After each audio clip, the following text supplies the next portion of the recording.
Hey guys, I'm back to the channel. Welcome to another live stream. Liverpool are an absolute shambles.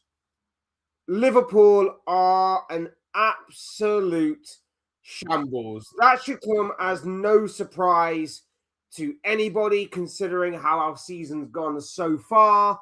Every time it looks like we may have a little bit of a glimmer of light at the end of a very long and dark tunnel. That light quickly gets vaporized, and it's normally down to our own fault, and certainly the fault majorly of a manager who should have gone a long time ago. Yes, everybody needs to take accountability. Everybody needs to take responsibility. The board needs to take responsibility for the fact that they've let this go on for this long without doing anything about it. The players need to take responsibility because we all know that they're better than this. But of course, if you look at all of these symptoms, the main bulk behind it is the fact that this manager is completely different to the manager of last year. Arne Slot has changed his approach. He's changed everything that made Liverpool so good last year and why Liverpool managed to win their 20th top-tier league title, to the point now where we are unbearable. We're unbearable, but not in like a good way, not in like an annoying sort of way. We're unbearable to watch.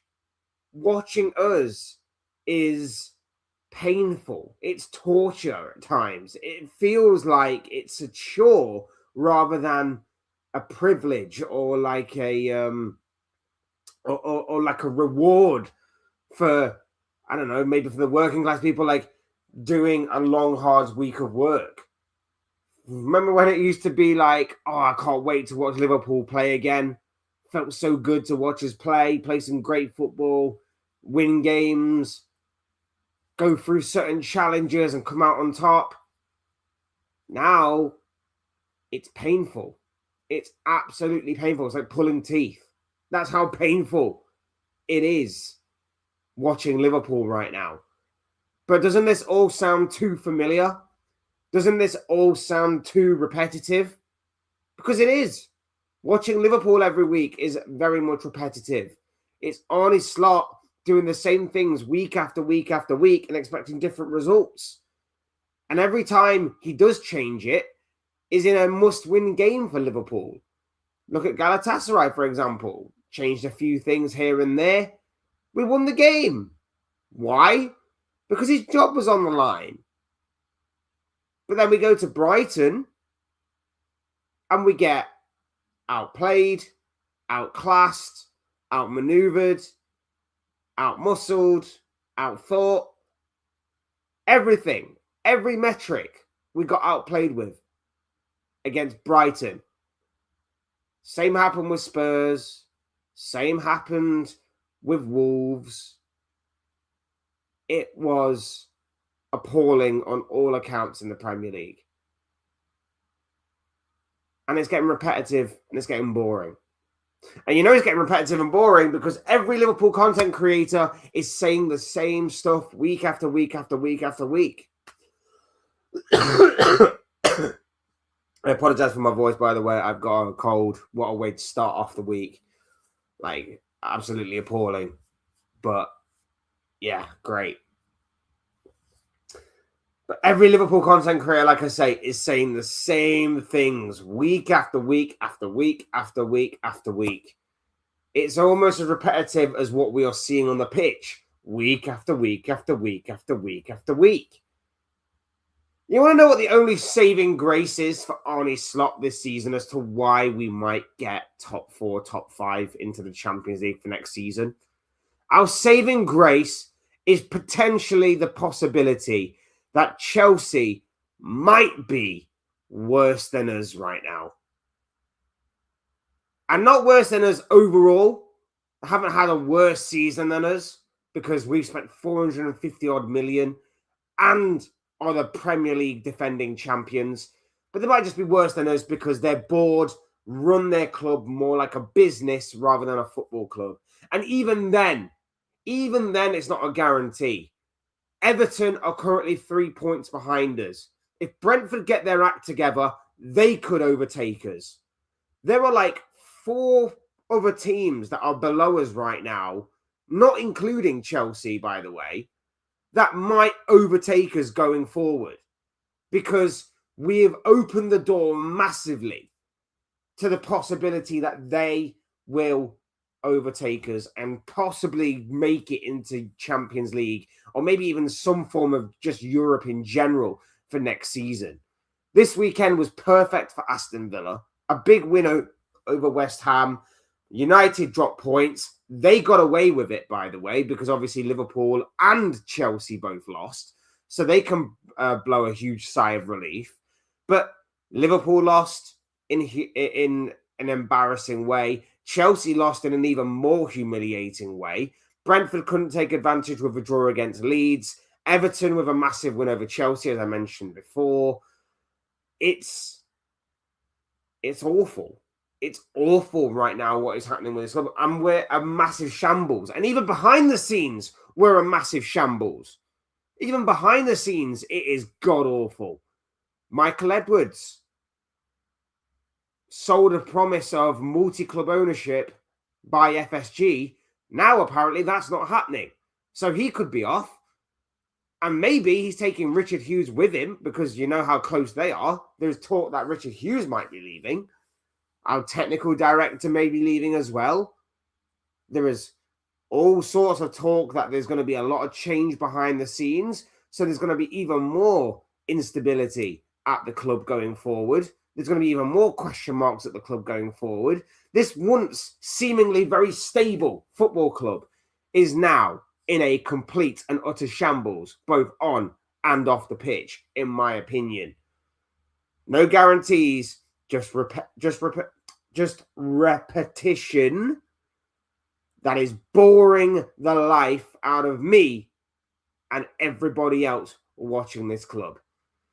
Big up to each and every single one of you that's already in the building this morning. Smash a like on the video and obviously hit the subscribe button. Do me 2 massive favors, people, especially if you are new. Welcome to the channel. Big up to each and every single one of you for already being here.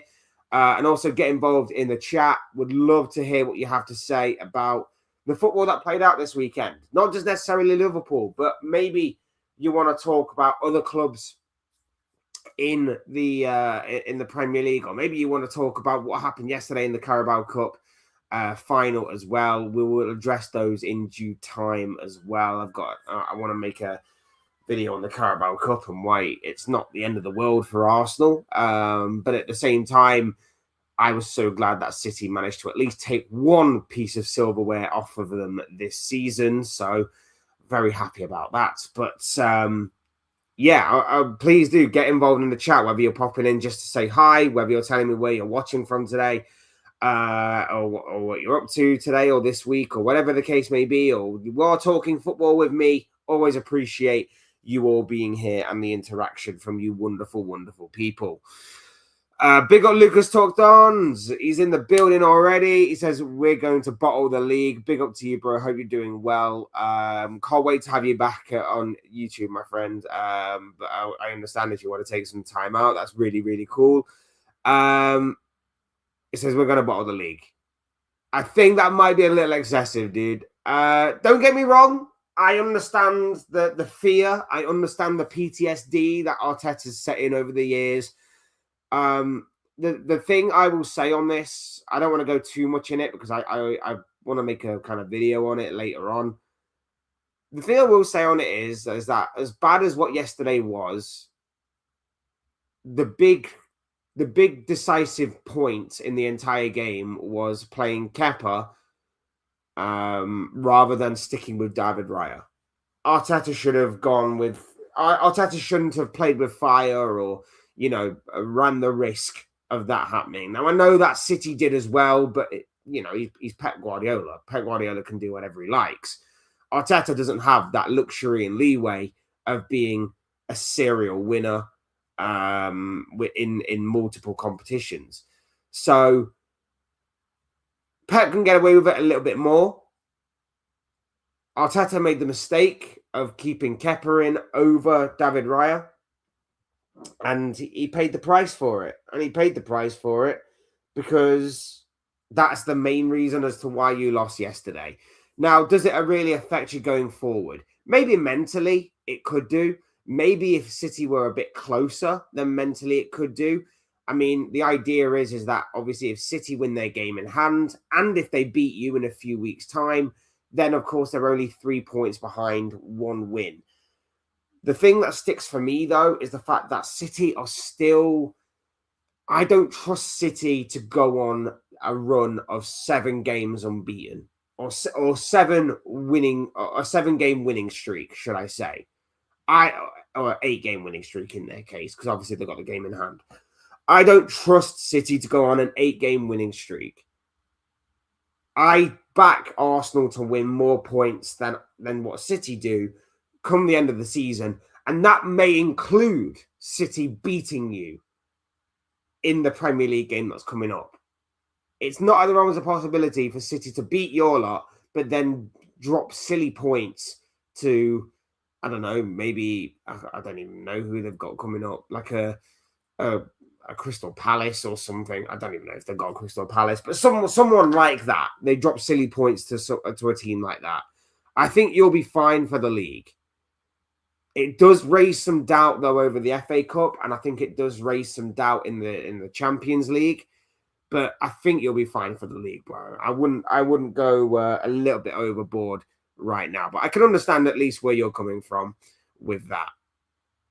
Big up Dean, who's already in the building. Lovely to have you here, bro. He says, "Morning, Fletch. I called the Brighton game. A defeat even before a ball had been kicked. We've become too first a pathetic team that will roll over for anybody," is what Dean is saying here. And yeah, it was that, wasn't it? It was very, very poor. It got even worse, I thought, when Ekitike went off injured. That's when it got even worse, and that was only in the opening 10 minutes, because at least we had something going forward in the opening 10 minutes. And then, of course, Ekitike goes off. And rather than roll the dice, rather than go for someone like a Chiesa or an Ngamoa, he throws on another midfielder in Curtis Jones. Like, what were you doing? And then he went, right, we'll play Gakpo through the middle. And Wirtz, obviously, through the middle. But he rather than have Gakpo as the most advanced forward, our outlet and most advanced player was Wirtz. What? It made no sense. It made no sense because Wirtz is our most creative player. So he got hung out to dry on Saturday. Everyone's like, oh, Wirtz was terrible. Wirtz was poor. There's a reason why he was poor. Is because he had no one to play off. Because he was meant to be our most advanced player, apparently. And when he did actually have someone to play off, the person we had to play off is Cody frigging Gakpo, who's absolutely useless. Absolutely useless. There was a moment in the second half where we managed to get the ball forward to Wirtz. He's the only man advanced for Liverpool. He doesn't have the pace to go beyond the last defender of Brighton. So he has to kind of hold his run up for Gakpo to make a run. Only problem is Gakpo makes a run that basically runs into him. And so they get in each other's way a little bit. Wirtz got hung out to dry. He shouldn't be playing that role. It makes no sense. He's our most creative player. Let him create. At least if he had Ngamoa on the left, he could have used him. We could have stretched the play out a little bit. But no, instead, he decides to go more conservative. He goes with Curtis Jones. And even then, being more conservative, they still ran the midfield. They still dominated. They still made a number of opportunities. We were shockingly bad on the day. It made absolutely no sense as to why, A, he would choose Jones to replace Ekitike, and B, as to why he would play Florian Wirtz as our most advanced player on the day. Drop Gakpo, trust more in Chiesa, trust more in Ngamoa, and watch how this team will...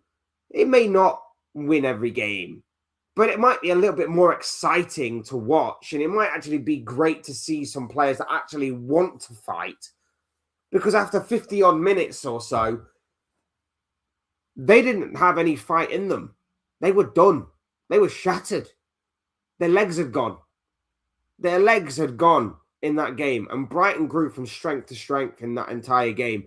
We got dominated in midfield by Pascal Gross and James Milner. Yakuba Minter had a really good battle against Jeremy Frimpong, I thought. I thought it was a kind of, probably leaning more towards Minter's favour, but I thought it was a really good battle. And then once Frimpong went off, Minter just destroyed Curtis Jones at right back, destroyed him. And even when Matoma came on, Matoma basically walked through our defence. And then a 35-year-old Danny Welbeck just absolutely finished us off. It's unbelievable as to how much we got outplayed and outclassed on Saturday. Whether it be the players or whether it mostly be the fault of the manager. That's what happened. 10th defeat now in a row in the league. It's a joke. I hear you 100%. It's not the fact that we lose league games. It's the way we lose them. No fight, no passion, and no effort. Yeah, you're right. Again, we're repeating ourselves, bro. We've said all season long. The fact that the fact that we've been saying that all season long, the fact that we basically come on these streams and basically said, you know, we can take losing as long as we put in a good performance, as long as we can say like, oh, you know what, we put in a really good performance, but we just didn't take our chances. There's at least something to go off. There's been nothing to go off all season. There's been nothing to kind of make us go, you know what, we lost today, but I saw something in this team. I saw a lot of fight. I saw a lot of effort. I saw patterns of play. I saw the team working together as a unit. I saw this group of players gel together, and it's just going to take a little bit of fine tweaking and tuning to get things just rolling again. And we just need that little bit of luck to maybe inspire some confidence in the team. We've had none of that this season. And every time we do, it's in a one-off game. Slot needs to win it. He changes a few things up. He goes against his principles. We win the game. And lots of people think, right, this is the turning point. Here we go. Liverpool are going to be off again. And then we go to our next game and then we revert back to type. It's the same repetitive stuff over and over and over again. And it ain't getting any better. And we constantly are sold lies. And that's why I hate the fact that we're going into an international break right now. Because the international break right now, he's obviously not going to be sacked. As much as I can come on these streams and rant and rave about how much he should be sacked, he ain't going to be sacked. We know that. He should be, but he ain't going to be. Which is why now we've got the international break, and wouldn't be surprised if they got more Arnie Slot propaganda, stick with the team, stand by the team. It's going to get better than this. Yeah, it will get better than this as soon as he goes and you bring in a manager that actually knows what the hell he's doing. Slot looks out of his depth. He looks out of his mind. It's just appalling. It's just appalling right the way across the board. PSG will kill this Liverpool team, and we could very easily see Liverpool out of the Champions League. This PSG team will rip us apart. Well, 2 weeks after the international break's over, bro, you're very much right. Our season could be over. We've got City in the FA Cup. They're going to be up for it, especially after yesterday's result for them in the Carabao Cup final. Then, obviously, PSG. And then we have Fulham in the Premier League, I think, sandwiched between those games. Our season's over as soon as we hit back off the international break. I don't see us beating PSG. Don't see us beating City. We'll only have top 4, top 5 to play for. And you know what's really, really going to annoy me the most? Is the fact that in the league especially, you know, obviously it'll annoy me that we don't win the Champions League. It'll annoy me that we don't win the FA Cup. But you know what's really going to annoy me the most? Is the fact that in a month's time, we play Everton in the Merseyside derby. Everton are 3 points behind us. There's a real possibility that Everton are going to finish above us. And that above all else is absolutely unacceptable. Unacceptable. And yet this bold-headed fraud has made it a possibility that could become a reality. It's completely unacceptable. I'm so embarrassed by Liverpool, and I'm even more embarrassed to say I'm a Liverpool supporter. I don't know this club anymore. I've become so detached from it, to be honest. I've become very detached. Remember when we used to think, oh, great, Liverpool are playing in a couple of days' time? Now, if it gets to that point, I'm like, oh, great, Liverpool are playing in a day's time. Great, got to put myself through that again. I couldn't care less right now. I hate watching us. We're that boring. We're that predictable. How did we score the goal on Saturday, by the way? Because Brighton gifted it us. Our set pieces were off. We created very little from open play, barring a good chance for Curtis Jones, which forced a very good save from the goalkeeper. We didn't create a great deal from open play. Our best chance of scoring goals originates from the opposition gifting us those chances. It's a shambles, bro. An absolute shambles. I'm not even mad anymore. Losing games is all we are good for and expected of us. I like I say, I hold my hands up and say I was wrong. I thought we'd win on Saturday. I genuinely thought we'd win on Saturday. I predicted 2-1. I said that Brighton play away. That will open the door for Liverpool in terms of them gifting us opportunities.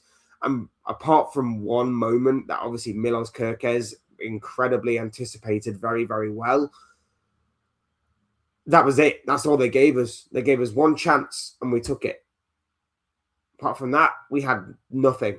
They created 5 big chances in comparison to our 1. And that one chance was gifted to us.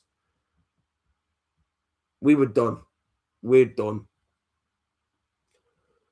Luke says we're going to bottle the league after yesterday. Like I say, bro, I think you'll be fine. I think the league will be fine. Arsenal never turn up. I have nasty feeling Manchester City will win the Premier League. I just find it baffling. Again, we'll jump down this route because Luke has obviously brought it up. So fair play. I just have this horror. The thing I can't get my head around is the fact that every big game this season, you've played the exact same way.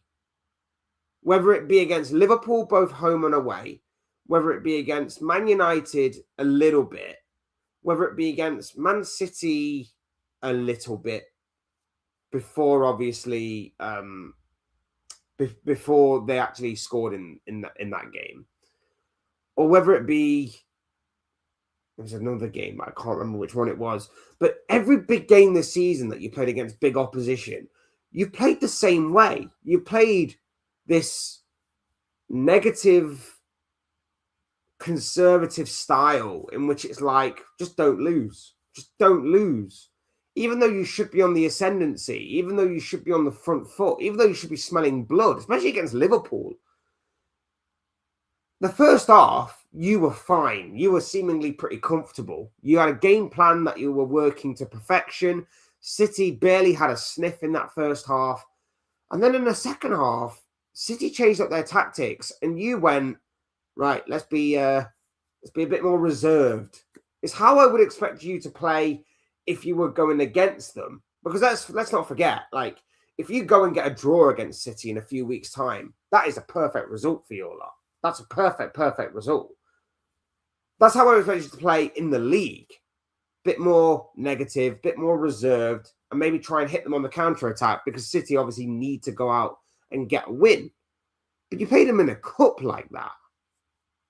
in a cup final, it made no sense to me.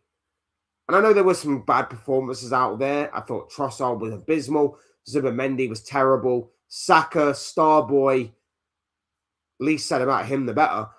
But at the same time, in saying that, like, why were you playing that way? It made no sense to me in a cup final. Play that way in the league in a few weeks' time, and you might get a result, barring, major errors from your players. You might get a result, and it might obviously turn everything back in your favor. But I would be frustrated as an Arsenal fan watching Arteta approach every big game in the same fashion and expecting different results, because it doesn't work. To say you've got players that from open play should be playing some nice, beautiful, attractive football, you don't really show it that often. I know, and I'm not on this bandwagon of set piece FC. You don't score goals from open play. You obviously do. But there's so much more that can be unlocked with this team. There's so much more that can be unlocked. But he doesn't want to release the handbrake. Every now and again, against like a Burnley or something, you probably will. But it's Burnley. A lot of teams should be doing that against Burnley, with all due respect. Liverpool, for me, need to get rid of Slot. I agree, bro. I really, really do agree. Good morning, Captain. Everton will finish above us if Slot is still in charge of Liverpool. That is the horrible, horrible reality, bro. Big up to you. Hope you're doing well. But yes, that is the horrible reality of what we are facing right now. The horrible reality that we are facing is the fact that Everton, our fierce rivals, a team that hasn't finished above us since, I think, COVID? Did they finish? No, it wasn't COVID. Long before that. Yeah. It's terrible. It's horrible to think about. Liverpool board should go for Roberto Mancini, ex-Italy manager, ex-Man City manager. Big up Dan, who's in the building. Hope you're doing well.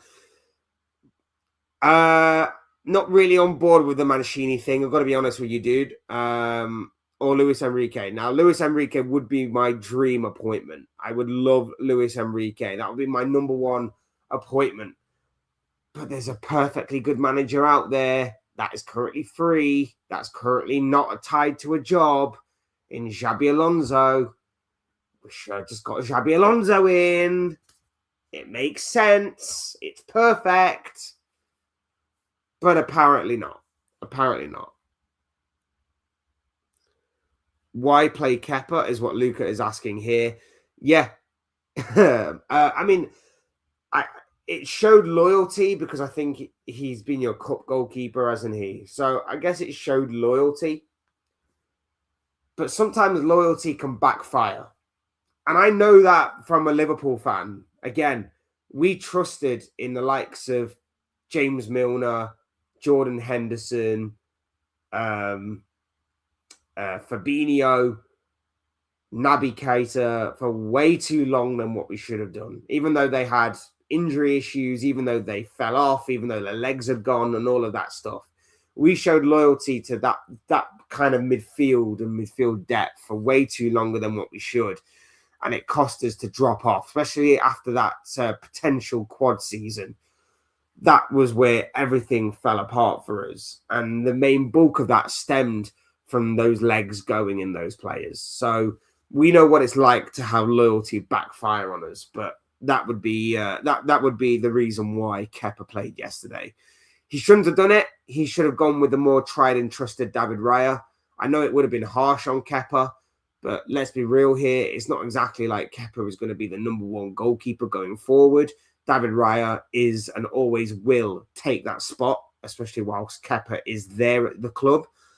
And like I said at the top of the video, I know that Trafford was in goal for City, but Guardiola has more of a pedigree, more of a luxury, and more leeway in making those kinds of decisions, in trusting his backup goalkeeper and things like that. He's at least won trophies using his backup goalkeeper like Ortega. So he's got more of a leeway of doing it. Arteta doesn't, and that's why it backfired yesterday. I wouldn't be surprised if we bottle the league. Who do you think will win Premier League from here?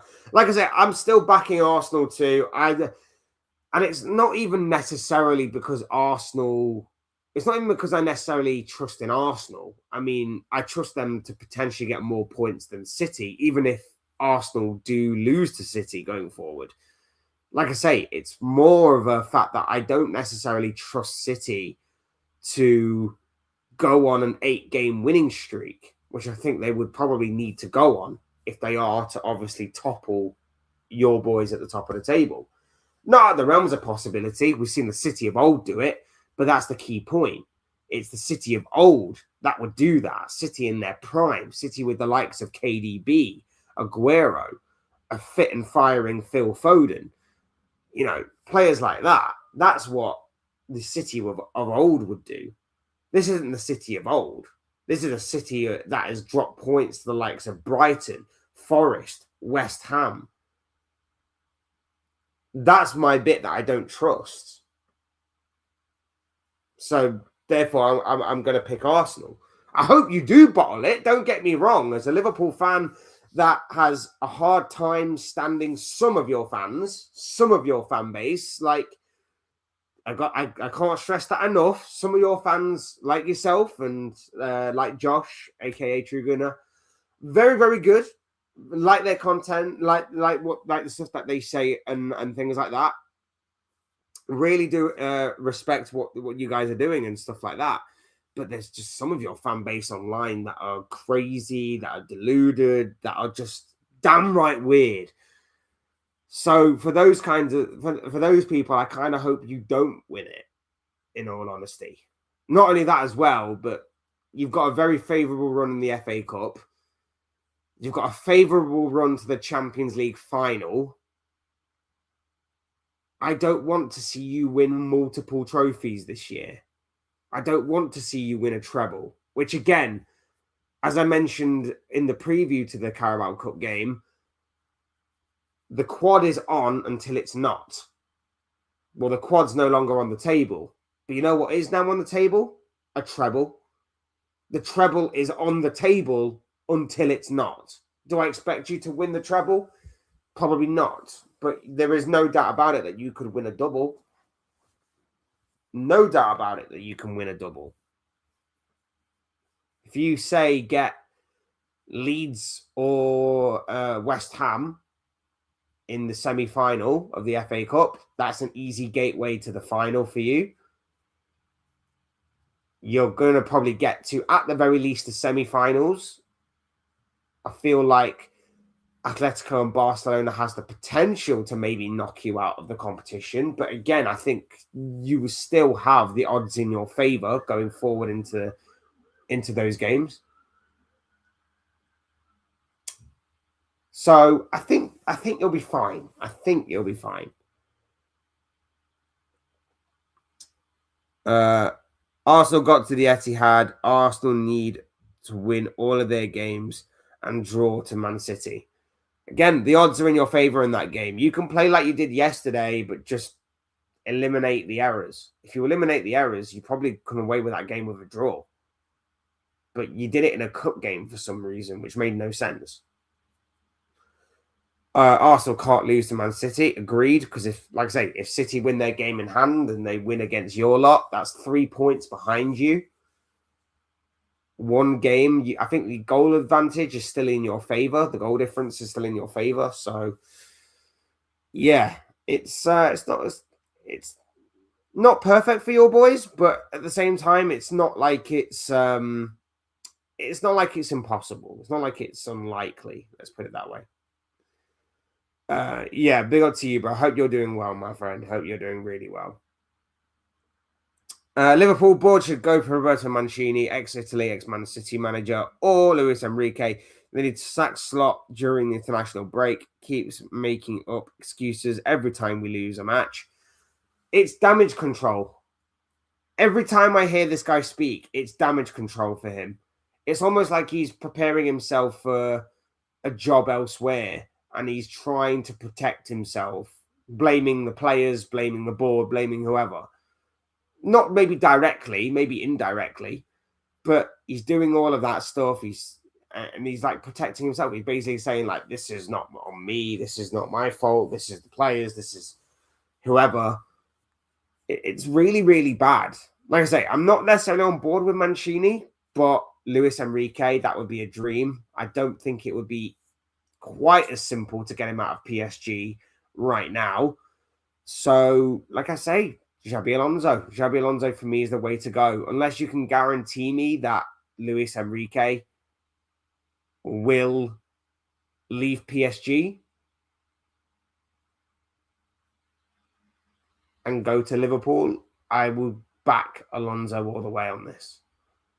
Plus, I have a horrible feeling that Luis Enrique is probably eyeing up Man City, assuming that Man City stay in the Premier League, of course, and we ever get an answer to the 115 charges. I've got a feeling that Luis Enrique could potentially be going to City as the successor to Pep Guardiola. And that is really terrifying. That's a really terrifying prospect. James Milner ran that midfield. He really did. He really did. I mean, he injured Ekatike, which wasn't great. But apart from that, Pascal Gross, ran that midfield. But then again, it doesn't take a lot, does it? I don't want to take anything away from Brighton. They fully deserved the win. They were absolutely excellent on the day. But every midfield that we come up against has a field day against ours. Because Gravenberch and McAllister offer very little to no protection to our back line. They offer very little to no protection on our back line. Konate and Van Dijk are constantly exposed. They don't cover themselves in much glory, but at the same time, like, if they're constantly exposed, eventually they're going to be found out. And Gravenberch has been poor for the past several weeks. McAllister's been up and down. But for me, I don't get it. I don't get it. Gravenberch is another one that's been poor. Gravenberch has been poor. Gakpo's been poor.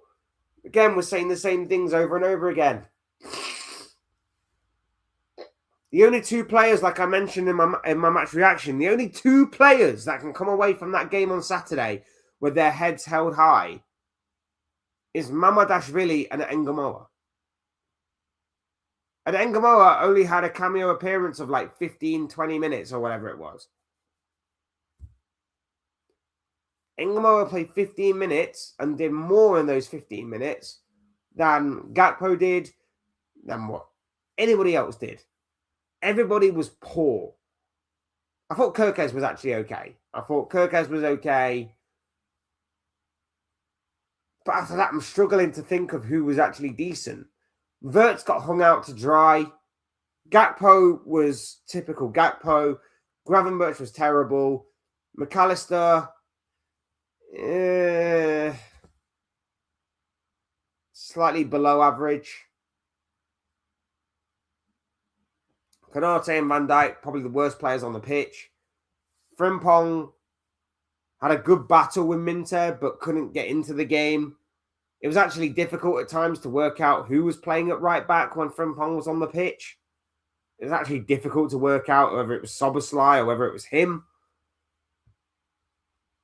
There's just so many problems. There's so many problems with this team. And it just comes from seemingly a lack of leadership, a lack of organization, a lack of vision from the main man, the man that has to be the brains behind it all. It's just a lack of all of those things. because they just look like they're clueless on the pitch.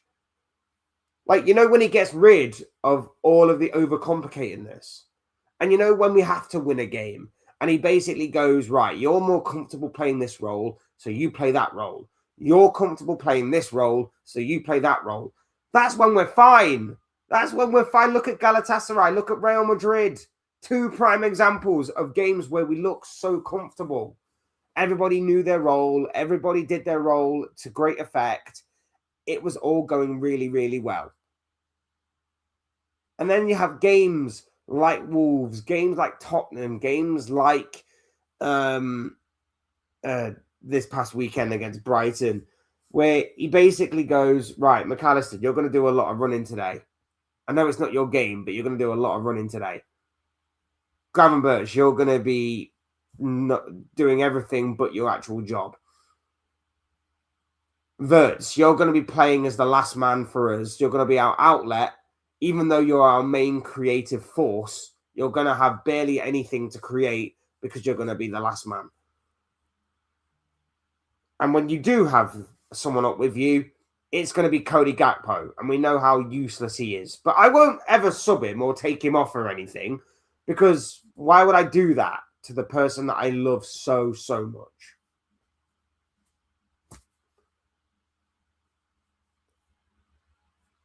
As I said, people, it doesn't matter who we play. It doesn't matter what the situation is. We don't play well. Doesn't matter. For people that are basically calling out Salah wasn't there on Saturday. Look how we played. It's not down to just Ekatike either. It wasn't just because Ekatike came off in the opening 10 minutes that we were poor. We still should have players that can at least make more of a game of that than what it was. The fact that it was 2-1, I once again state, absolutely, totally, and utterly flattered us. Flattered us at 2-1. It should have been 3, 4, 5, 6, 7, 8. However many. Brighton had an incredible amount of opportunities to score. Some of it was through last-ditch tackling or blocking. Some of it was just they didn't take their chances. Some of it also was down to Mamardashvili keeping us in it, who was absolutely excellent on the day. Other than that, we were lucky that we didn't get absolutely humiliated more so than what the scoreline suggests. But for people that actually watched the game, it was humiliation. Absolutely, totally, and utterly humiliating to watch. I don't understand why Slot has have not been sacked yet. Even Stevie at this point may seem brighter. Big up, bro. Hope you're doing well. Lovely to have you here with us. Big up yourself. Hope you're doing okay on this Monday morning. You're right, though. An interim manager till the end of the season might steady the ship a little bit, especially someone like Gerrard who knows the club, understands the club, and again, people respect. People have a lot of time and respect for, and that might inspire some fight in the team at least till the end of the season. But again, why bother going for the interim manager when there is a perfectly good manager out there that is free, available, not tied down to a club right now? Why are we waiting around for this when there is a possibility that anything can happen in football? And if we lose out on Alonso, I'll be fuming. Or if we don't get a manager that is equal or better than him, I'll be fuming. Because the opportunity was there right from the get-go. Like, if Alonso doesn't want to join a club until the summer, fine, fair enough. Then you go down the interim route. Because you have one chance to roll the dice, take a bit of a gamble, but potentially save the season in a manager that might get us across the finish line, that can inspire the team, that can change the way we're playing. I don't know if anybody listens to Gerrard and his punditry. He's one of the better ones out there. Like, Gerrard's punditry is actually really, really good. He doesn't do it often, I don't think, which I think might help, because I feel like sometimes if you do it often enough, maybe you do get a bit boring, repetitive, or like people just think like you're talking absolute waffle or whatever. A bit like Gary Neville and Jamie Carragher. But Gerrard is not like them, for example. Gerrard, you don't obviously he does his punditry on a lot of Liverpool games, right? But listen to him talk, you wouldn't anticipate or wouldn't have known he actually played for Liverpool or he was a Liverpool captain, because he speaks kind of mostly impartial. I'm sure there's like a little bit of bias in there at times. I'm sure there is. But he's not like it's Carragher, for example, levels of bias in one moment, and then to try and be fair and equal, it will go completely the opposite direction, even if he doesn't believe it. Or he doesn't go like Gary Neville, where it's like, again, the bias is clearly there. But every now and again, just to kind of balance things out, he might go a little bit hard the other way. It's he's actually really good. He's actually really good at analysing it. I think that the Aston Villa thing will always be a blemish on his CV. I don't even necessarily think it was all down to him. I'm sure that he's not blameless in that situation. But I think it might have just been too big of a job too early. I think he should have built himself up a little bit. I think he probably should have gone to someone a little bit lower in the Premier League, or maybe someone in the Championship that's really high up on the verge of promotion, and built his way up that way. I think jumping ship from Rangers to Aston Villa was too big of a gap. But the way that he speaks, the way that he analyzes the game, it's really, really good from him, I think. So, like I say, I don't disagree. We should have probably gone down the interim route of Gerrard. It probably would have steadied the ship and got things looking a little bit better for us. Kepa had lost 4 finals at Wembley before that one. Still, Arteta has trust in him. Wow, 4 finals for Kepa lost at Wembley. I had no idea. I genuinely had no idea. That is bizarre. Wow. Like I say,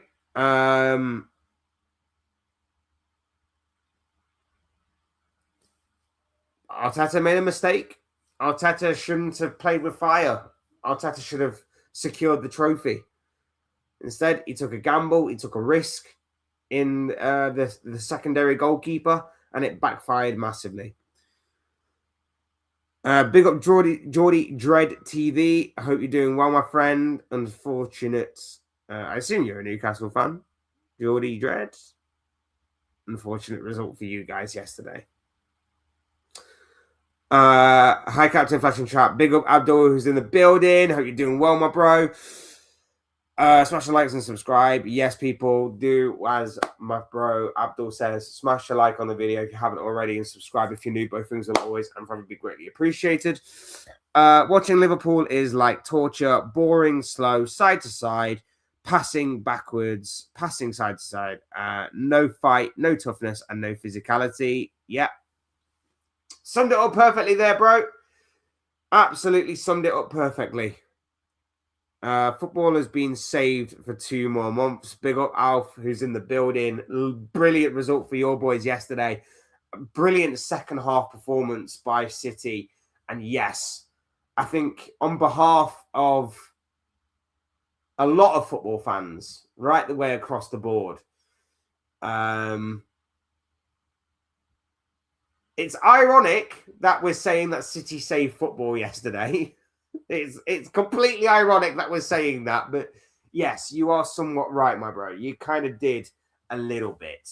Although in hindsight, we'll see later on in the season, obviously, what transpires, because, you know, if City had, if Arsenal had to win one thing this season, I probably would have gone with the League Cup If it meant that they weren't going to win anything else, I probably said yes, keep them with a League Cup. Fine. It's the least amount of damage, but we'll see. We'll see come the end of the season what the damage is as far as what Arsenal are concerned. Premier League, 10 losses and 7 draws, potentially more losses and draws come the end of the season. Knocked out to Palace in the League Cup. Champions League losses include to PSV and Galatasaray twice. We are playing PSG in the Champions League and Man City in the FA Cup quarterfinal. We are going to get beat. Yeah, we were on about it slightly earlier, bro. We were saying that our season 2 weeks after the international break could very well be well and truly over. Like you say, PSG in the Champions League, Man City in the FA Cup, 2 games, well, 3 games if you obviously state it as 2 legs in the PSG one, that don't exactly go in our favour.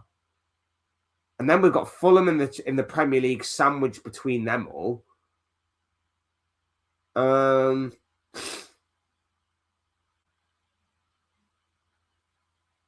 Yeah, our season could be over, bro. Our season could very well and truly be over. And at that point, it's not really on Slot. I'm going to say that right now. At that point, it's not really on Slot. Of course, he has to take blame and responsibility, as you know, we've tried to point the finger of blame on him all season. But it's not really on Slot at that point. At that point, it's on the ownership. It's on the people that make the decisions behind the scenes and the big decisions at that, because they allowed this to go on for this long.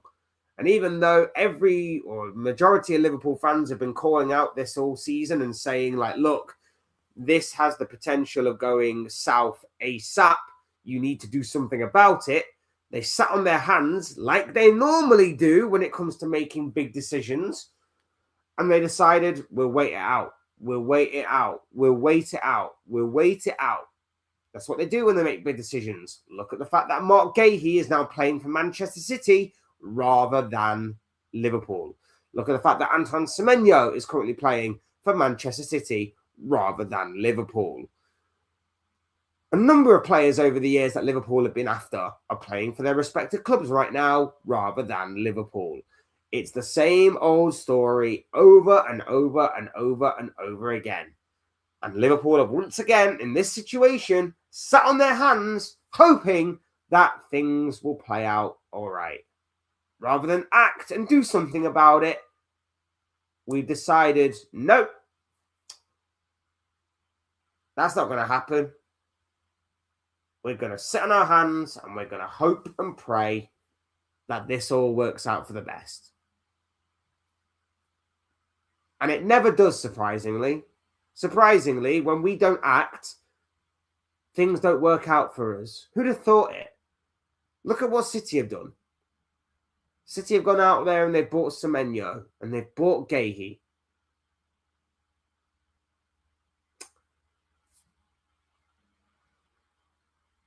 And they're probably going to be better off for it in the future. They're probably going to be better off for it in the future.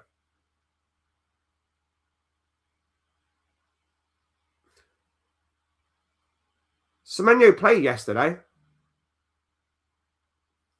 They're Carabao Cup champions already.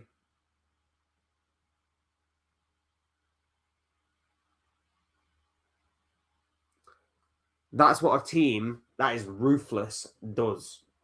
A team that is ruthless does not sit on their hands. A team that is ruthless and serious acts before the problem and the situations develop into serious ones. We don't do that. We never learn. We never learn. We could not have any sort of European football with Brentford and Everton right behind us. Like I say, bro, it's terrifying. It's terrifying because, you know, we've slipped up these past few weeks.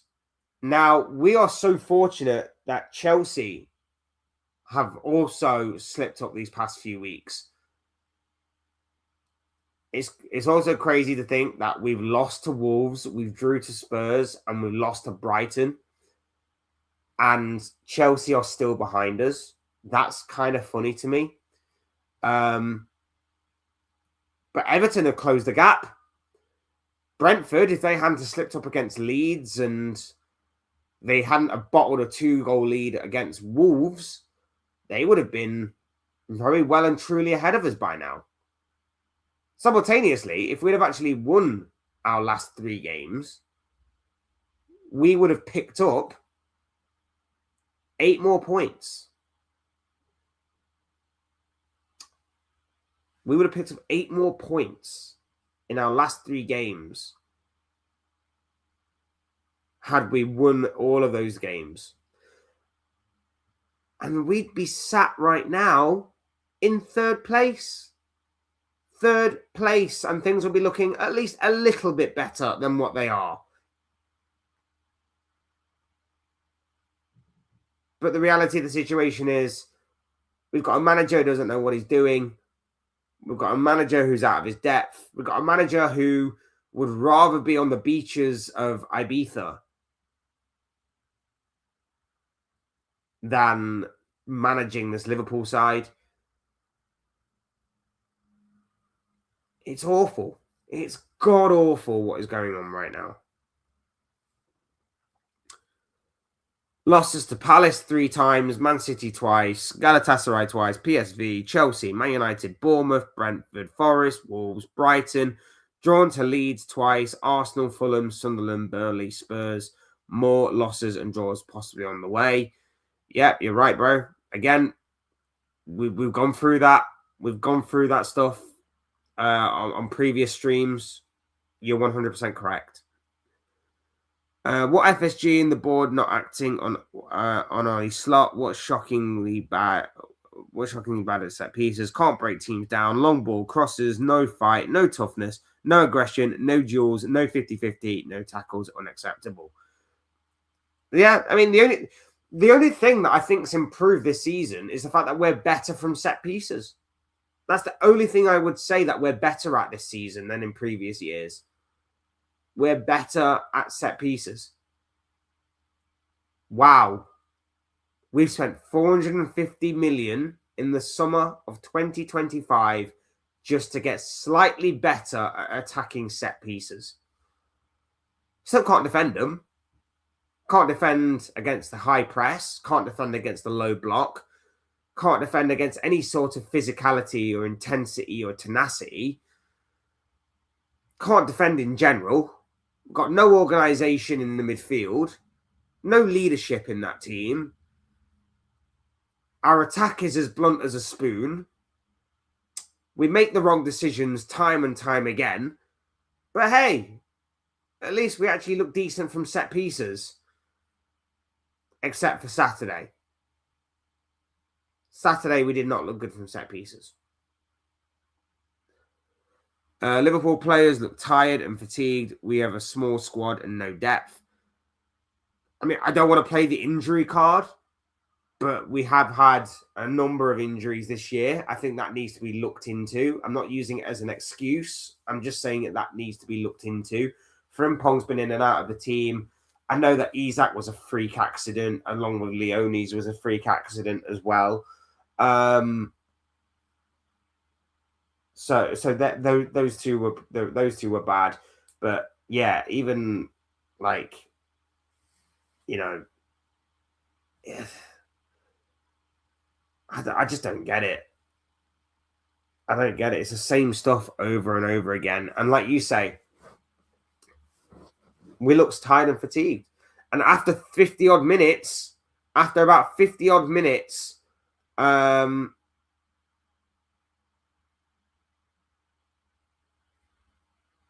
we were done. We were done for 50, 60 odd minutes into the game. We were done. That's when we dropped back. We dropped deep, and Brighton just took over. Brighton suffocated us, and that's when our only outlet really did become Florian Wirtz, who had no one to play off, no one up with him, apart from Cody frigging Gakpo, who made the wrong run every single time, didn't stretch the defence, didn't help Wirtz in any way, shape, or form. It was a terrible setup. Really, really was.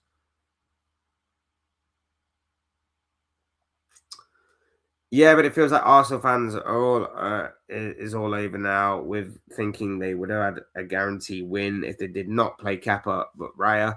I can't stand their attitudes anymore. Not to take all down. Yeah, I mean they had every right to be confident.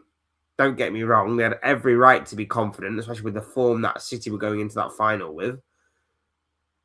But yeah, I mean, look, Kappa will take the blame for the mistakes. Kepa will take the blame for the obvious, clear mistakes, right? But it's not like anybody else played well for Arsenal. Like I say, Kai Havertz was terrible. Saka was terrible. Trossard was abysmal. Um, Zubimendi was poor. Rice had no effect on the game whatsoever. Gyökeres was, again, similarly to Wirtz, Gyökeres was hung out to dry. I didn't think Gyökeres had that bad of a game. He just had no one to link up with. There was a couple of nice touches in there from him, a couple of nice little bits of play and, some strong bits of play. But he had nothing. He had very little to play off of. And a player like Gyökeres needs support. And he had very little of that. We weren't that brilliant. Arsenal were just poor. City was not pressing at all. Just packed the midfield and said, what you're going to do. And they did nothing. If other teams do that after this final, I would say your second half was good. I would say you came with a stronger game plan in the second half that worked. And this goes back to my kind of argument about Arsenal. I don't wish to take anything away from Arsenal and what they have done this season. And if they are to go on and win the league, then fine, fair enough. I don't wish to take anything away from Arsenal. It's just that the way that they play, it doesn't do anything for me. I wouldn't be particularly happy watching that week in, week out. I'm not happy watching my club week in, week out, and we're terrible. But Arsenal obviously is better than us, but the way that they play, it's not exactly the most entertaining or eye-catching. Put it this way, Arsenal were a lot more entertaining and eye-catching 2 or 3 years ago than what they are right now. I like the way that Arsenal played 2 or 3 years ago. I thought they were electric. I thought they were very, very good on the ball. I thought they were stupidly good. They were stupidly, stupidly good. And they had no right to be, but they were stupidly, stupidly good. And then over the years, because they bottled an 8-point lead at the top of the table, Arteta's grown scared. Got a bit of PTSD about losing that title to the point where he's gone for more efficiency rather than eye-catching football. And if it works, I can't necessarily blame him for it. But it's just not my preferred way of playing. What we have seen this year in the games that Arsenal have struggled in are teams that play that particular way. Look at Liverpool. Both games against Liverpool. Pack out the midfield. Stop Arsenal from playing through the likes of Rice, Zubimendi, and trying to get the ball to the likes of Eze or Saka or whoever. Stop that and you stop the creativity. Then all you have to do is just hope that their set pieces are having a bit of an off day. Because otherwise, they have more than one way of beating you. I thought City's game plan, like I say, in the second half was very good. Was it your most vintage performance? No. You were terrible in the first half. You were improved in the second. But it was efficient enough to get the job done. And like you say, it neutralised Arsenal because Arsenal didn't have anything. They barely had any clear-cut opportunities whatsoever. I think maybe one in each half, maybe. And that's it. They had nothing. So I thought like, setup-wise, City were very, very good. I thought City were very, very good. Were you helped by Arsenal not being at their best? Yeah, of course. But again, maybe they weren't at their best because you made them look average. Maybe that was the case. Arnestott's tactics aren't working, or we are rubbish. Something needs to change. Bro, we've been saying it all season. If it ain't going to change now, or if it ain't going to change back then, it ain't going to change now. So the only thing that can change is getting rid of the manager. That's it. Arsenal could be getting cooked. Teams like Bournemouth and Newcastle are happy with a draw against Arsenal. And Arsenal just showed if you don't press Arsenal, stand still on the ball. Arsenal stand still on the ball. I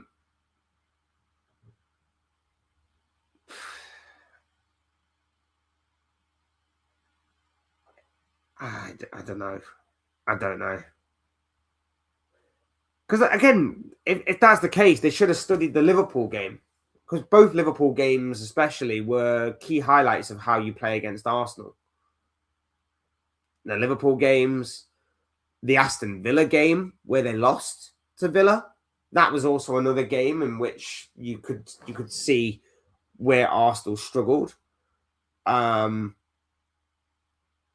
points to the likes of Wolves and Brentford, Arsenal struggled. There's elements in all of those games that should have been studied upon by future teams that play Arsenal. There are ways to beat them because they're not vintage. They're not perfect. But that just shows you the standard that has fallen in the leagues this season, especially.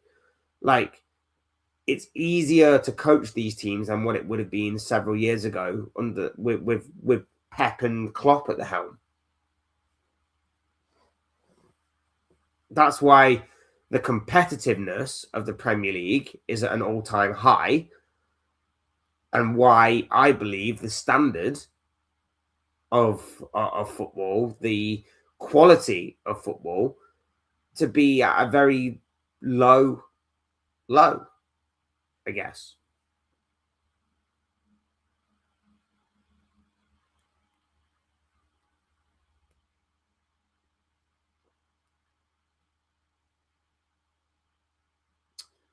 We need a double experienced centre back, CDM, left wing, and right wing.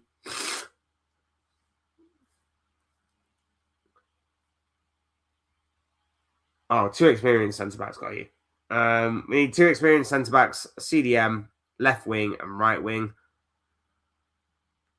Again, Gahey was right there for the taking, and we missed out. A CDM is desperately needed because Ryan Gravenberch just can't fill that role anymore. A left winger, Cody Gakpo's useless. Play more Rio Engamoa, but obviously we would need someone going forward that can compete, or at least, rotate.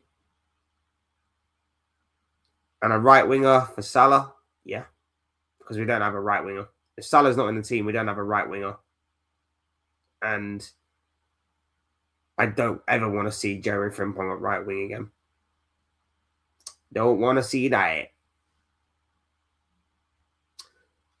That's between you two, so I'll leave that with you.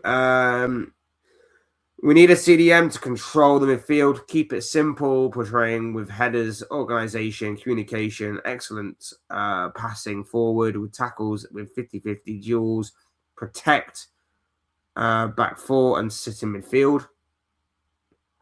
Gravenberch did that last season.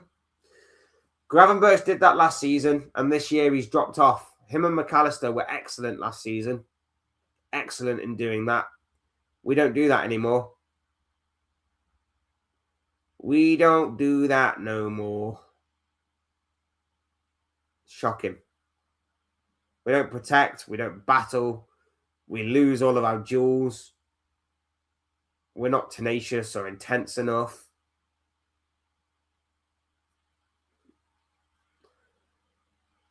It's just the way of the Liverpool right now. Morning, Thomas Lloyd. Hope you're doing well, my bro. Lovely to have you here with us. Hope you're doing well.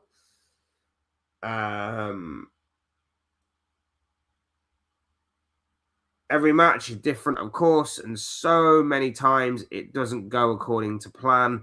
Makes the sport interesting. Yeah, like I say, the competitiveness of the Premier League is at an all-time high. The competitiveness is at an all-time high, which is why we are getting some crazy results. It's why Wolves were able to draw against the likes of Man United and Liverpool and beat Aston Villa and draw to Arsenal. You know, those are the kind of results that are crazy. Like Burnley drew to Liverpool and West Ham lost to Liverpool, but they managed to draw against Man City. And Forest drew to Man City, but they beat Liverpool. They beat Tottenham. They've also lost, beaten Liverpool, lost to Liverpool.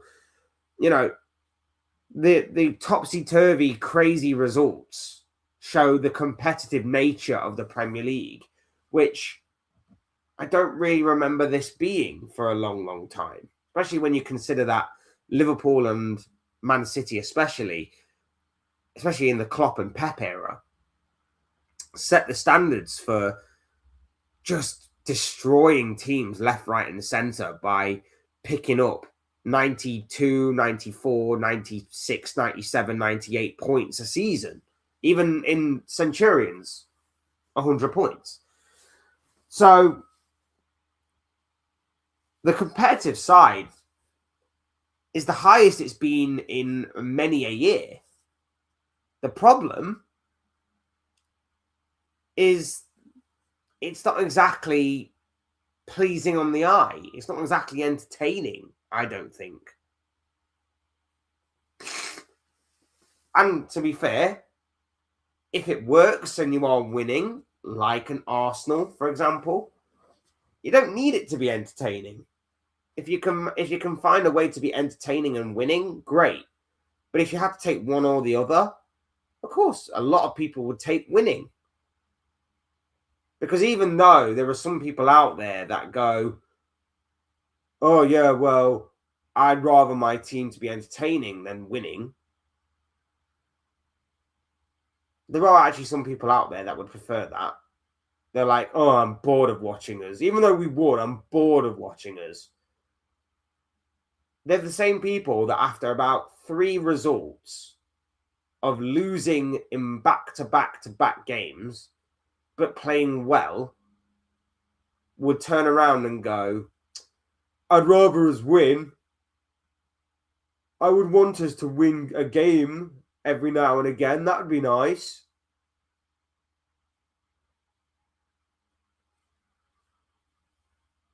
Can't win with those people. Liverpool don't have any standards. Right now, we don't. We do historically, we do. We don't right now.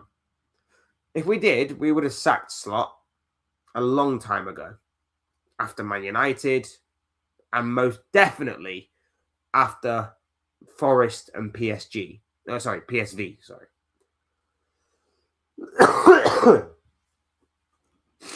But here we are. We're nearing the end of March.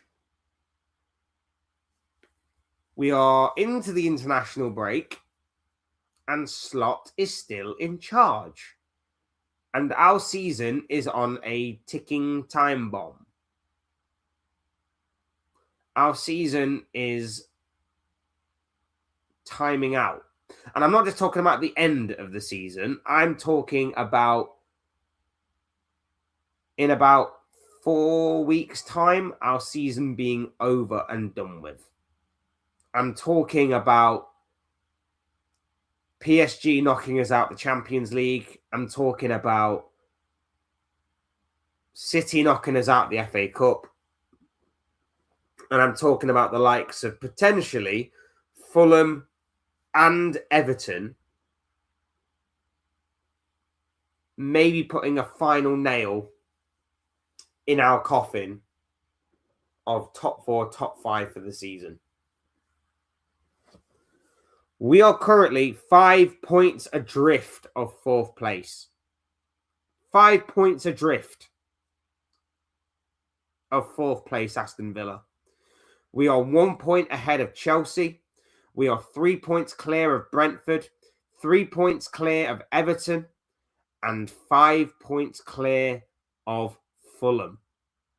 Brighton have hit a bit of good form. They're 6 points behind us.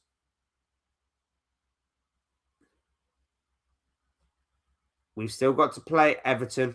We've still got to play Fulham. We've got to play Chelsea. We've got to play Man United. We've got to play Aston Villa. United, Villa, Chelsea, Everton. We've got Brentford on the final day of the season as well. And Fulham. That makes up just 6 of our remaining 7 games. We've also got Palace as the 7th game in there as well. That's not in order, but those are the 7 games. 6 of our next 7 games are against teams that are in the top 10.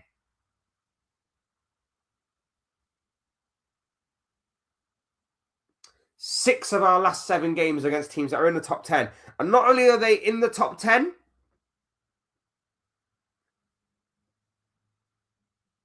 but they are the ones that are fighting us for European football for next season.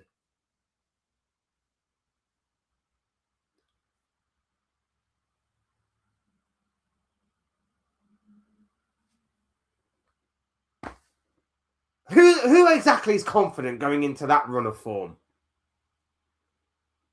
We struggled to come out the likes of Forest, West Ham, Wolves, all with flying colours. We struggled with that. Now we've got to face teams that are in and around us. How is anybody confident going into this run of fixtures? How? Honestly, is anybody out there confident that we're gonna get top 4, top 5? Right now, with the way that we're playing, we don't deserve it. Of course we don't. But there's a big possibility that we won't even get Europa League. We won't even probably get Europa Conference League. I'm terrified of that run of fixtures. The only game I'm confident with, and even then it's not really much confidence, is probably Chelsea. That's probably the only game I would probably say like I'm confident with. I'm not confident of any of the other games. Am I confident of going to Old Trafford? No.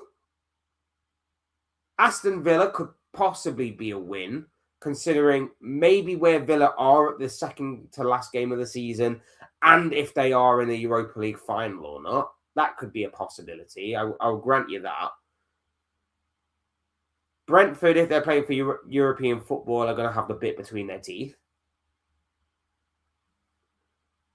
Palace will have nothing to play for, but I can guarantee you they'll turn up against us because Ismail Assar will probably score a hat-trick against us like he normally does.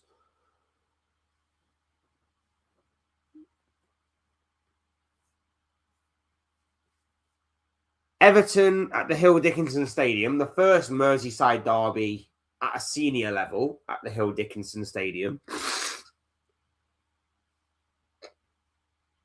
with the possibility that Everton could overtake us by that point, or potentially already have overtaken us. I don't know.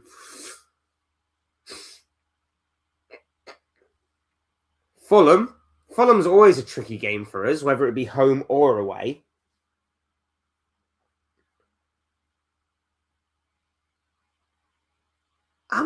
I don't know about you guys, but I'm not feeling this. I'm really not feeling it. I think we're going to have to get used to not being in Champions League for next season, unless by some miracle we win the Champions League, which is obviously not going to happen.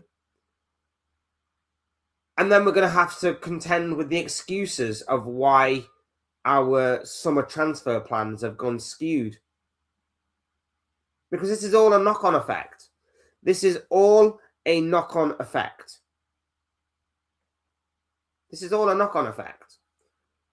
This is the board being incompetent and not realizing the danger sooner. So they keep Slot in the job. Slot continuing to fail. And therefore, we don't get top 4, top 5. We don't get Champions League football for next season. And then them going into the summer and going, yeah, we would love a summer like last year. But the only problem is we don't have Champions League football to show for our efforts. So it's going to have to be a mediocre summer again. And we're going to have to make do with mostly what we've got.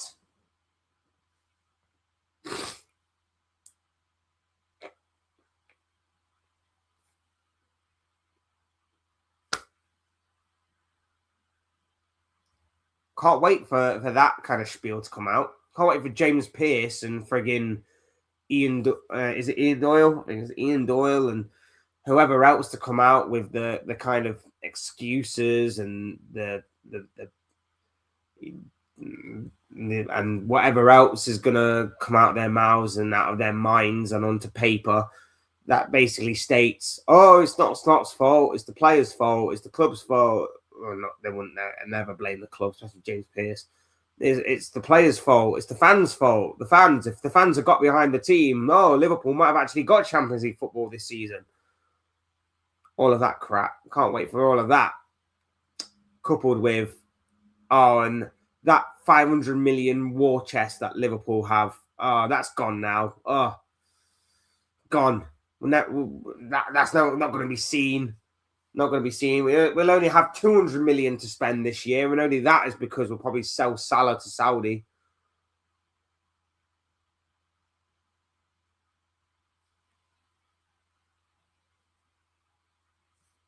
It's not looking good, guys. It's really not looking good. Arne Slot doesn't learn from these losses and draws. Once again, bro, we've been saying the same thing all season long, haven't we? We've been saying the same thing all season long. I bet you was looking forward to this stream today, Flash. Yeah, absolutely, bro. Absolutely. I love these streams where I just get to rant and rave. It's great. I want to be sat here waxing lyrical about our players, about how good we are, about how great we are, and about the possibility of success in the future. Instead, I'm sat here moaning about the same stuff over and over and over again. I'm sat here complaining about how our club just sits on its hands constantly rather than acts. Love it. I love having a board that is incompetent sometimes. It's great. Arne Slot wants to be sacked, giving excuses in press conferences. Like we said, bro, it's damage control. The guy is damage controlling his stock in the game. Like, let's say hypothetically, just plucking a random team out of the air, that Real Madrid were looking at him, right? And he knows that. I'm not saying it's true, by the way. I'm just saying hypothetically. The guy is trying to protect himself. The guy is constantly going, it's not me. I know I'm the head coach and I'm meant to find the answers to these problems, but it's not my fault that Liverpool are faltering. It's not my fault that Liverpool have fallen off so badly this season. It's not my fault. God forbid it would be my fault. It's the players. The players just aren't doing the right things right now. He's been making excuses for the longest time. He's thrown players under the bus. He constantly mentions PSG every opportunity. So, it's a great thing that we've got PSG again. So either he can get revenge on them, which is unlikely, or he can suffer with more PSG nightmares in the sequel. Throwing players under the bus, making excuses, moaning constantly. It's terrible. Like I say, this is a different Arne Slot to what won us the Premier League last year. I'm convinced he went to Ibiza last year and he got replaced with a synthetic being that has no idea what football is. because this can't be the same guy that last season was either getting things spot on in the league, or he wouldn't quite get it spot on, but he would adapt later on in the game to make Liverpool better and to win Liverpool games. This can't be the same Arne Slot, surely. But again, the common thread in this whole video, I've said it all season long, in match reaction videos, in live streams like this, we've said the same things over and over and over and over and over again. It's boring. So boring. So repetitive. So terrible.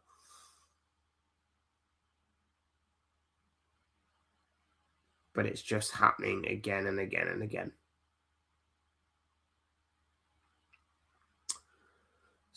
Spending money is in one transfer window. Now FSG penny pinching again. We'll see. We'll see. I'm not expecting a massive, monumental transfer window. Especially if we don't get Champions League football, it's going to be even worse.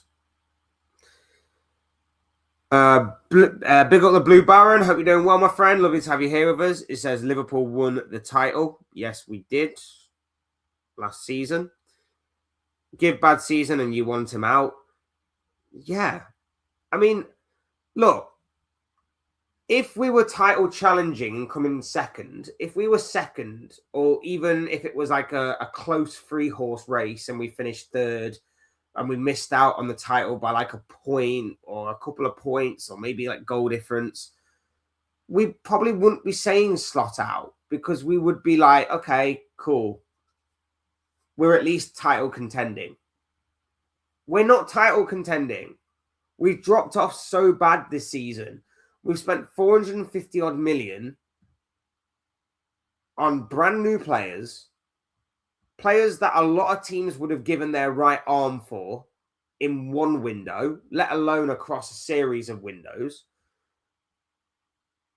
And we've gotten worse.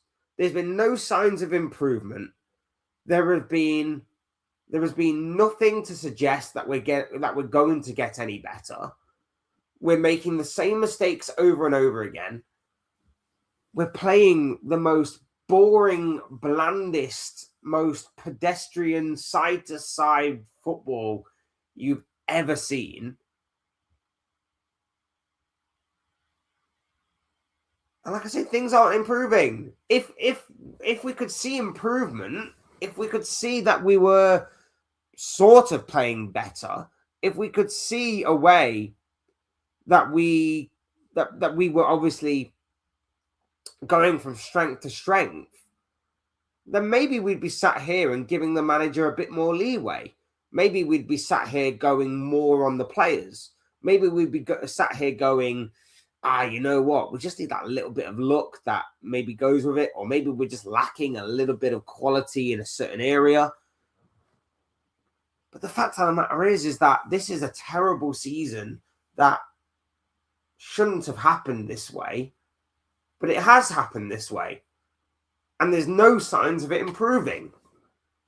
There's no signs of it improving. There's no signs that we are getting any better. There's no signs that we're competing. It's going to be the same old. We got to a League Cup final last year. We threw away the League Cup this year. We got obviously, we got further this year in the FA Cup than we did last year, but let's be honest, quarterfinals is seemingly going to be our limit. And in the Champions League, okay, we made it out the round of 16 stage this year, but we had a much easier task this year than what we did last year.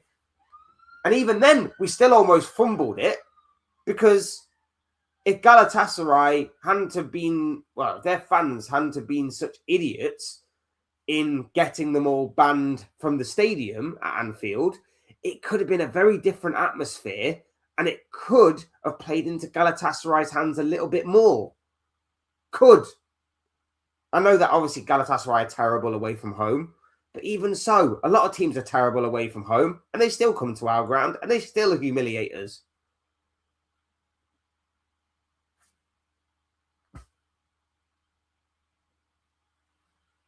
It is what it is. Slot management, non-existent. Seems that way. Big up Joey's in the building. Hope you're doing well, my friend. It says, are you Scouse? I'm not, my friend. I'm not.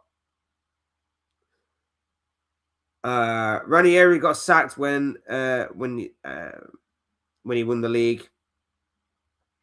Look where Leicester are now in 22nd in the Championship. Very true. Liverpool are going backwards. Absolutely. Why are you so ungrateful? You won the league. Yeah, but there's being ungrateful, and then there's spending 450 million in the transfer window and going completely backwards.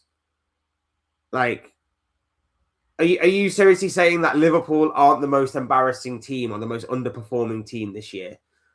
Because if we're not, then why do people take the mick out of us? Why are people laughing at us right now? Why are people enjoying the downfall of Liverpool? Because we were meant to go on and win the league this year. We spent the money to go and do so.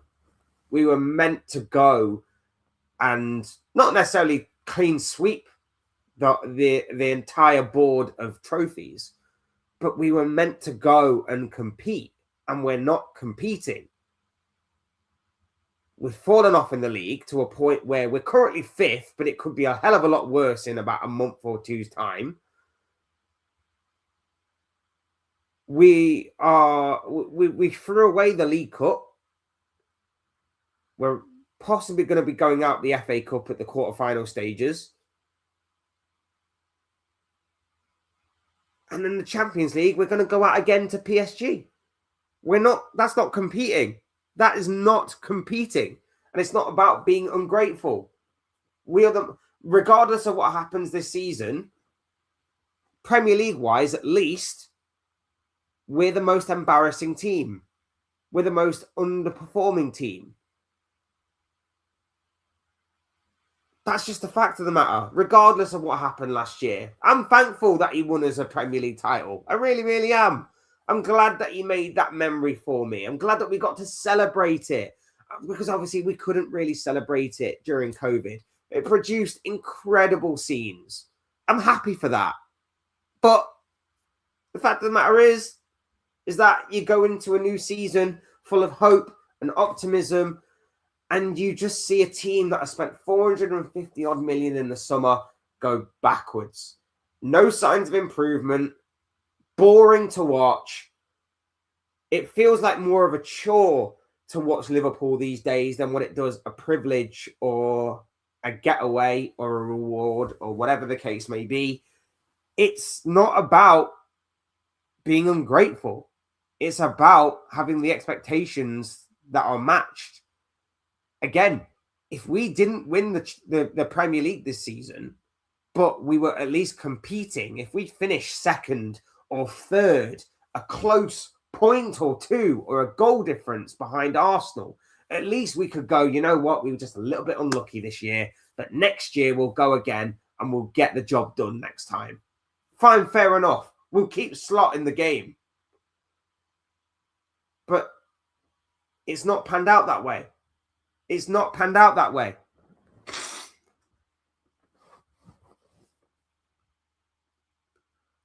Slot won it in his first season, unlike Klopp. Yes, but did you also see do you also compare the sides that Klopp walked into in comparison to what Slot walked into? Slot walked into a club that had the likes of an incredible Mo Salah, Virgil van Dijk, Alisson Becker, Alexis McAllister, just to name a few. Klopp walked into a team that had Christian Benteke, that had Dejan Lovren, that had Simon Mignolet in goal.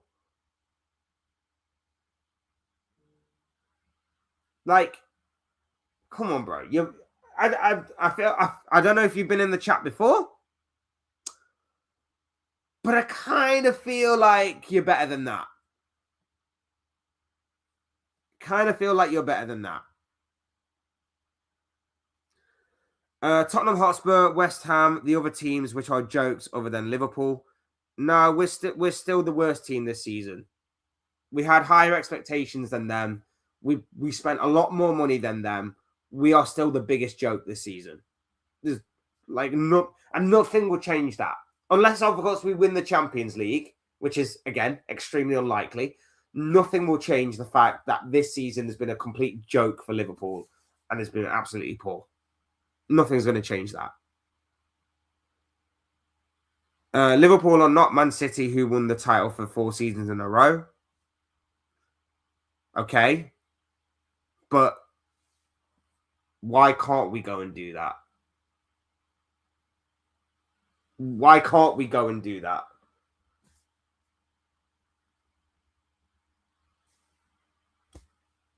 I don't get your point there, bro. I don't get your point. Big Eric is in the building. It says, why are all Liverpool people on YouTube not from Liverpool? Some are, some aren't. Again, all fan bases are like that. Most fan bases are like that, should I say. Most fan bases are from people of all over the world. Otherwise, if you had to stick it to just basically being located in that region, why aren't all Liverpool players from Liverpool? Why aren't all Manchester United players from Manchester? Why aren't all Arsenal players from London? Like, don't make no sense. Don't get people that go like, oh, you should support your local team. I was 3 years old and I didn't know what football was or where even Liverpool was on a map at 3 years old. And I instantly fell in love with football, Liverpool, and Michael Owen.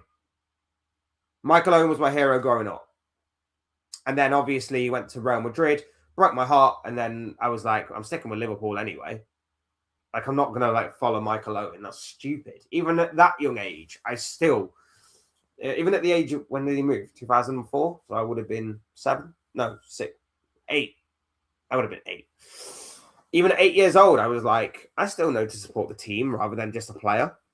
I know it's a team game rather than just a single individual player sport. I'm still going to support Liverpool. And that's when my idol moved to Steven Gerrard. So, yeah, my idol was Gerrard growing up. And it was an individual sport. I was 3 years old when I started supporting Liverpool. I didn't know where they were. I didn't know who they were. I didn't know anything about their history.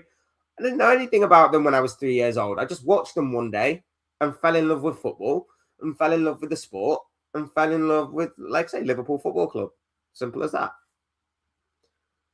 Support your local team, not the big teams. It's a free country, bro. You can support whoever you want. Support whoever you want. Like, I'm from Nottingham, but, you know, I have a soft spot for Notts County. Forest, not so much these days. I have friends and family who support them, and it's always nice when they're doing well. But at the same time, like, no, Liverpool's my team, bro. Liverpool's my team. Which part of it is true? I'd like to know. Where are the players from? Exactly. You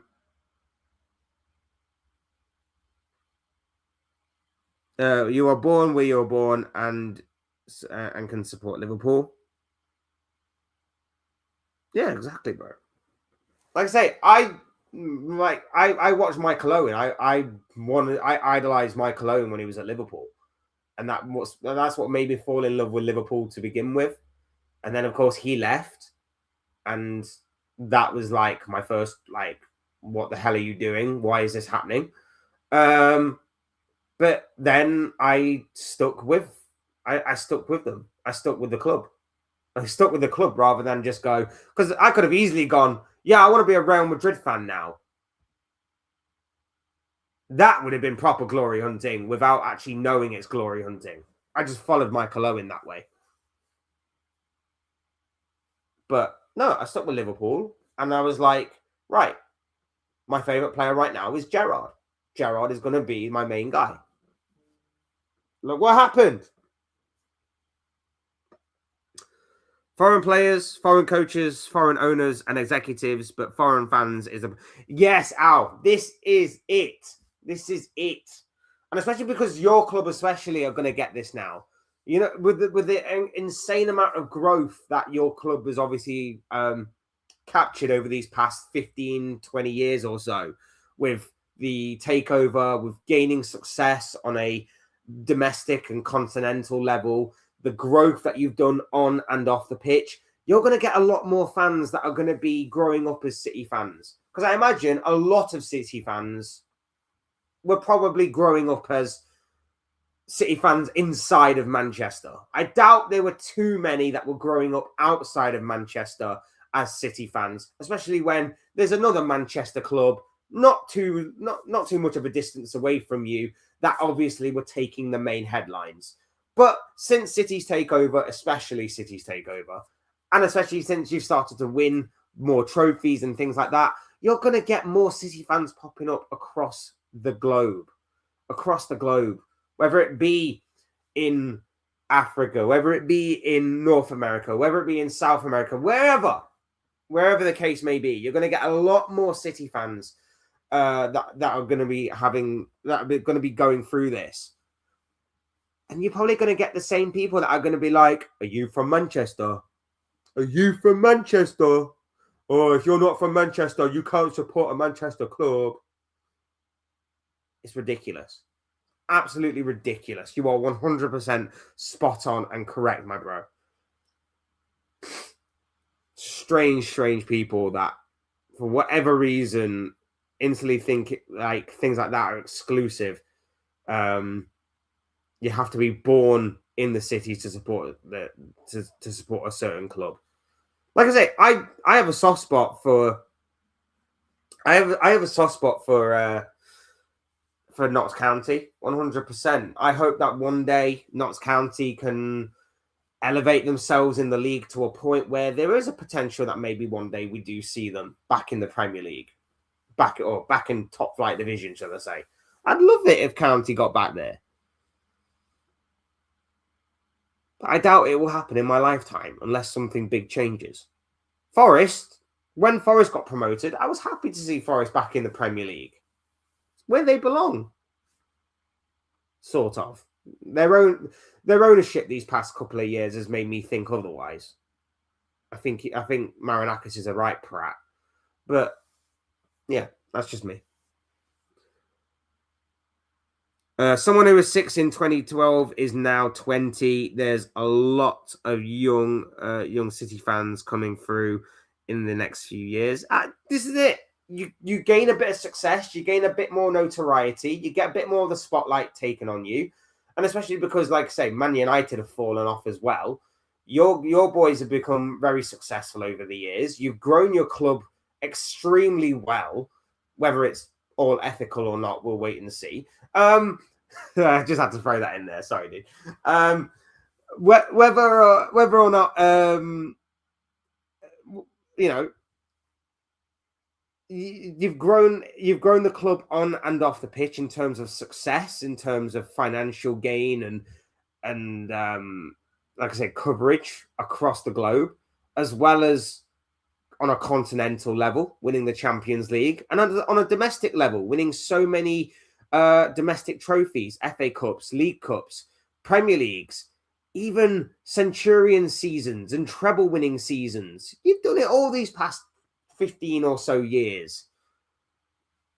That's what growth is all about. And teams can do it.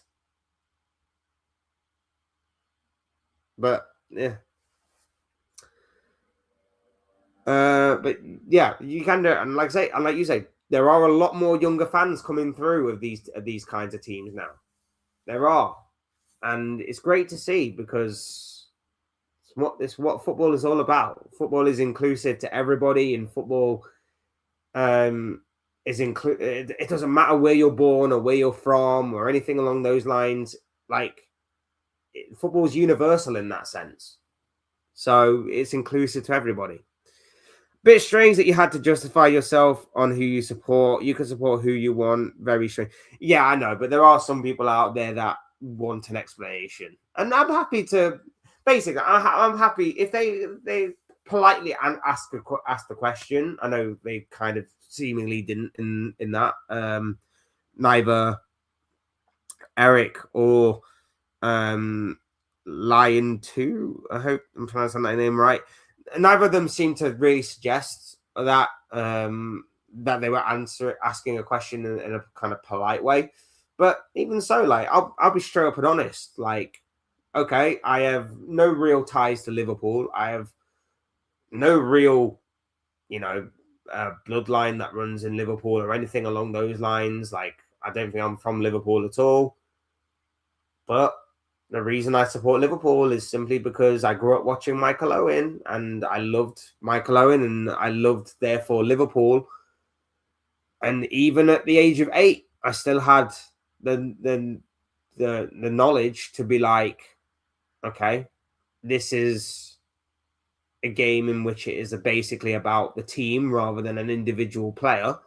If I wanted to support an individual player, I would choose another sport. I would choose tennis. I would choose darts. I would choose a single player sport. This is a team sport in which you pick your team and you stick with it for life. You can have soft spots for other teams. I've had soft spots for other teams in the past. I like Dortmund for many years. Like I say, I have soft spot for Notts County and Nottingham Forest because I grew up. I live and I grew up in Nottingham. I have soft spots for other teams. You love them. I just won't ever wear a English shirt.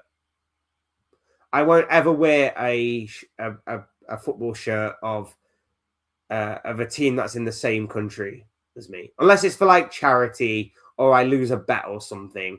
That's the only time you'll ever see me wear an English football shirt. I just find it wrong. I would gladly wear shirts, and I have done on streams and videos of other teams. I've got like a PSV shirt. I've got a Dortmund shirt, an AC Milan shirt. I'll gladly wear shirts of other teams from across other nations because, collecting football shirts is what I like to do. And there are some absolutely incredible football shirts out there.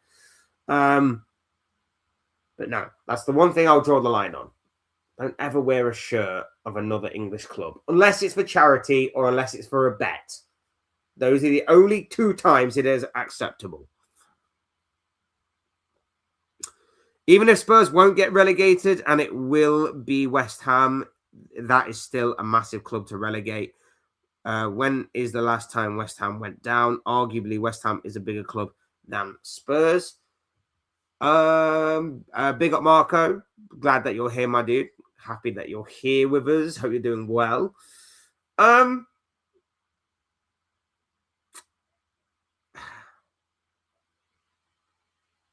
West Ham, was it 10 years ago? 10 years ago, West Ham went down? Maybe just over 10 years?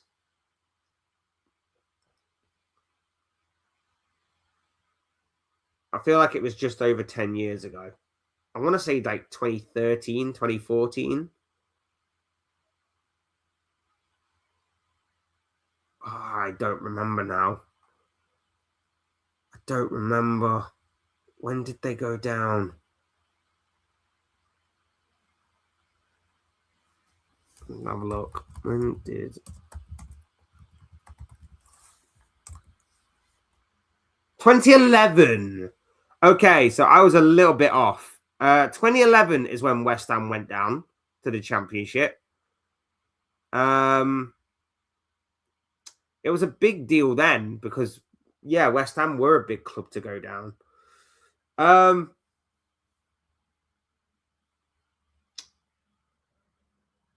I would say that Tottenham would be slightly bigger.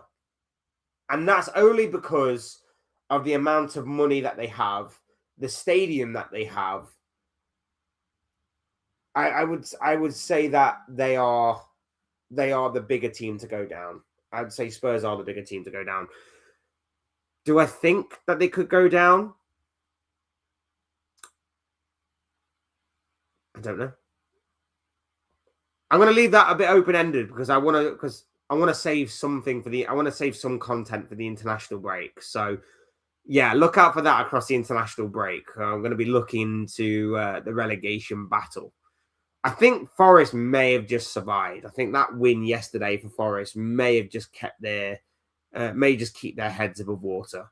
But then again, in about 2-3 weeks' time, they could be right back in it again. Who knows? But I think that Forest win, will be just enough to keep them out of the relegation zone. Spurs are in danger by a point. West Ham, obviously.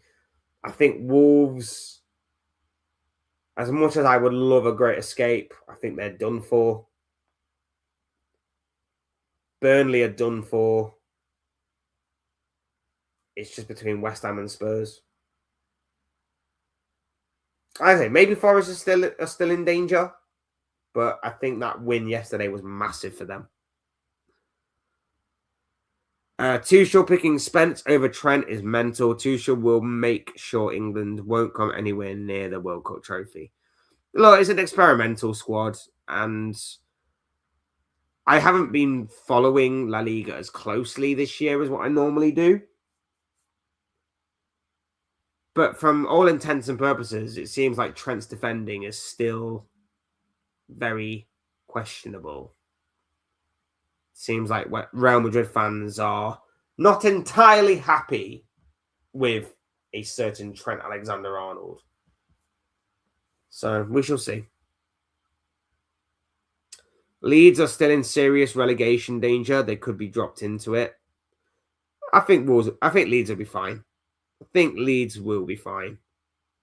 Yeah, I mean, look, mathematically, it's still possible until it isn't. But I think Leeds will be fine. Unless Leeds have got a horrible run in, I think they'll be fine. Man United away, that'll be tough, but again, not at the realms of possibility for the Leeds to get something in that game. Then they have Wolves at home. They'll probably get a win there because their home form is pretty decent. Bournemouth away, at the very least, a point. Burnley at home, Leeds will be fine against Burnley. Massive game against Spurs, away from home. Could go either way, depending on obviously what Spurs team turns up. But again, you wouldn't back against Leeds not to get something from that game. Against Brighton have been a bit hit and miss this season. It's the kind of game that Brighton do tend to slip up with. Again, you wouldn't put it against them not to get something from that game. And then against West Ham on the final day of the season, that could be a massive game depending on where West Ham are. I think Leeds are fine. I think Leeds are safe. Not completely. And like you say, a win or two here and there for the teams that are below them, and they could get dragged back into it. But I think with the games that they've got coming up, I think Leeds will be fine.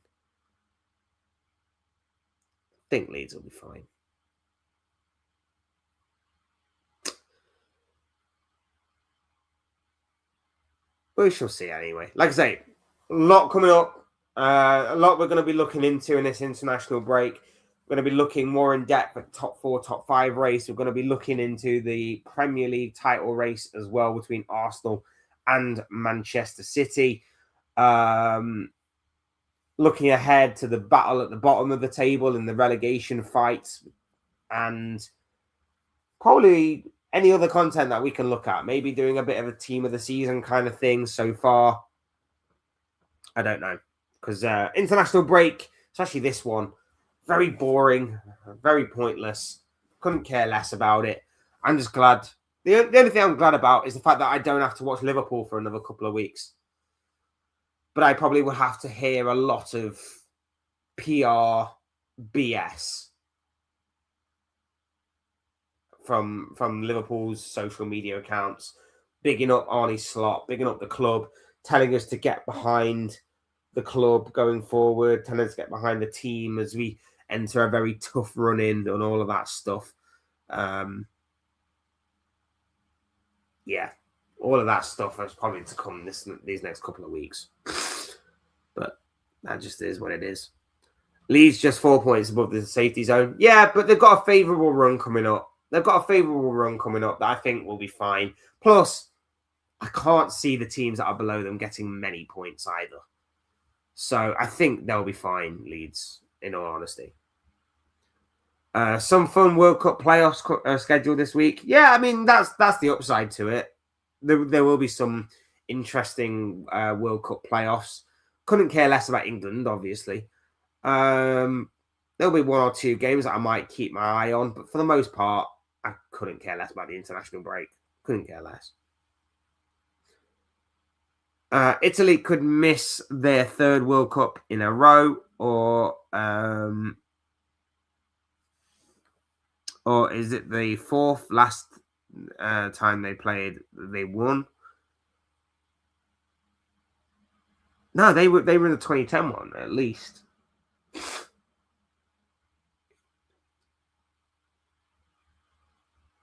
They were in the 2010 one because they had an absolutely horrible 2010 World Cup. Sure, they did. Were they in the 2014 one?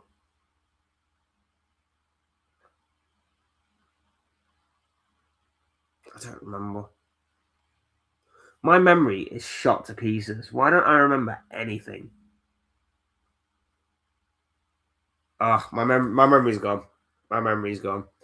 Anyway, we're going to wrap things up there, guys. We're going to wrap things up there. Thank you, each and every single one of you, for being here on this Monday morning, hearing the ranting, raving, and whatever else of this guy. Do me a massive favor, though, people. Hit the like button on the way out if you haven't already, and subscribe if you are new. Both things are always and forever be greatly appreciated. And I appreciate each and every single one of you for the love, support, and of course for keeping the chat going. You guys are absolutely awesome. I really do appreciate each and every single one of you. Like I say, you guys, always fun to talk to you guys. Always good to talk football with you all. And of course, it's a bit of therapy, especially if you're the Liverpool fans in the chat. It's a bit of therapy for us to obviously voice that frustration, voice those just annoying feelings out there in the open, because even though we repeat ourselves time and time again, and repetition is probably the common thread of this particular live stream, you know, it's still good to get it all off your chest, isn't it? Still good to just get it out there in the open and just talk about it. Thank you as always, Fletch. Thank you, bro. Thank you, bro. Like I say, it always helps to have an audience, and you guys have been absolutely awesome. Like I say, do me a massive favor, people. Hit the like button if you haven't already, and subscribe if you're new. Both things are always and forever be greatly appreciated. And of course, I encourage each and every single one of you to get involved in the comment section that will now be on the video. Get involved in the comment section. If you're watching on playback, with your thoughts, comments, opinions, predictions, feelings, whatever you want to call it, about anything that I've talked about in this live stream, or anything that you may want to talk about for future live streams to come. Like I say, international football is upon us. The international break is here, and the content is going to be more analysis based, more looking ahead to the end of the season kind of thing, as well as maybe a bit of a review on the season as well. So keep your eyes posted for that. I'm sure there'll be more stuff to come over the course of the next couple of weeks or so. Until next time, thank you all so much for being here. Thank you all so much for the love and support. I've been Fletch. This has been another Fletch Talks live stream, and I'll see you speak with you all again soon in another video or live stream or whatever it may be. Cheers, guys. Thanks for watching. Take care of yourselves. Enjoy the rest of your day. And I'll speak to you all again very, very soon. Peace out.